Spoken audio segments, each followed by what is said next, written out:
AO3, the platform where you test if a character's amazing love life and cry for the lack of yours. Suppose you're like any other teenagers wanting to avoid disappointed looks from your parents. You'll be hitting up Google during midnight. Most of the time you'll be searching up the character's ship name, which sometimes makes no sense at all, or sadly cease to exist.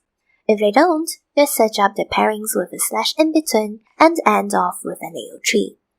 At this stage, it is especially important to note that you do not search up your favorite childhood characters. Unless, of course, you want to be scarred for life crying in the bathroom and wondering how Transformers have sex. So when you enter, you may be wondering what these 4 squares are.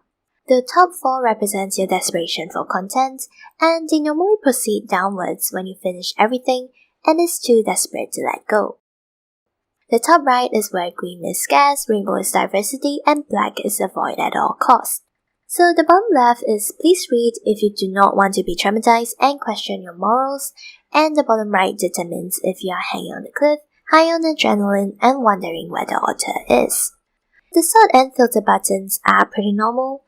Select what you want, sort it up, and if you have no life like me, just select sort by Kudos and be entertained for a month or 2. The bottom part is especially important. It tells you if there is a sub-series to continue your daydreams or not, and hints at the time you'll spend reading it while your friends are being contributors to the society. After you select a work, proceed and read. Tell the authors that you appreciate their time spent by leaving kudos and bookmarking the work for sentimental value. And that's it. Explore along and enjoy your time reading. Oh yeah, so to track my favorite works I created a Notion template. Feel free to download it and be able to find your works quickly. Bye!